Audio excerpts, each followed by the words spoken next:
Our first stop on the Great Minnesota Soils Road Trip is Lac qui Parle State Park in southwestern Minnesota. Located where the low-lying Minnesota River Valley meets the vast prairie, I found vertisols and mollisols.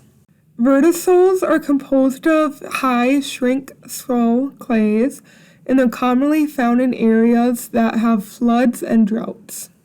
Problematic for human development, these soils have deep cracks.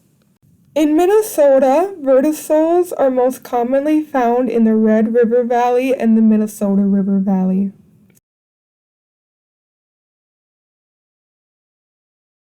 Developed under prairie grasslands, mollisols are the most common soil in Minnesota.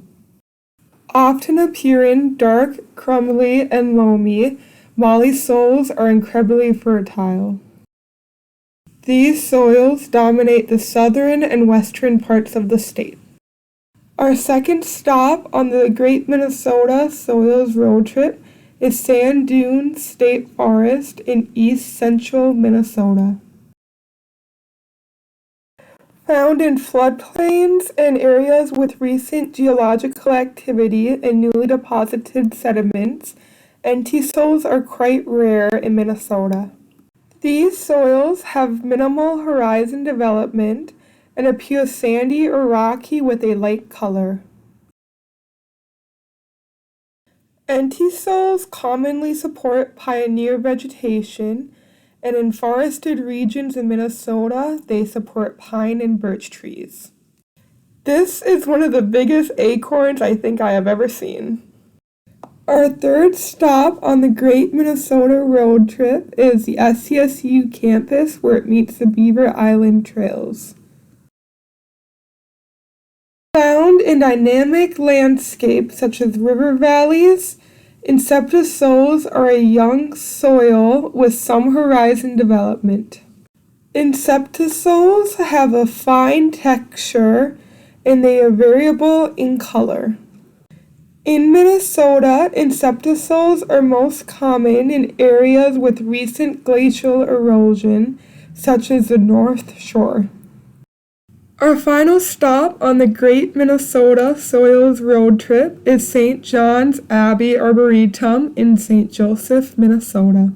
St. John's Abbey Arboretum is one of the most biodiverse places in central Minnesota and is home to alphasols, histosols, and spotosols. Histosols are wetland soils and are composed of organic matter.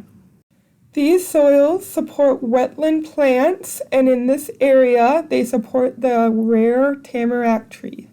Histosols are dark and spongy with a moist surface, and they kind of have a bad smell to them. Alphasols are quite common in Minnesota, and they are found in deciduous forest, especially areas where the prairie transitions to forest.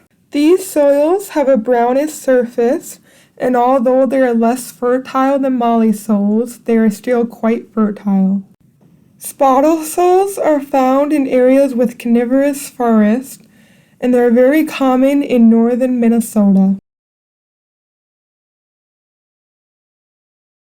These soils are quite acidic and therefore they're not very good for agriculture.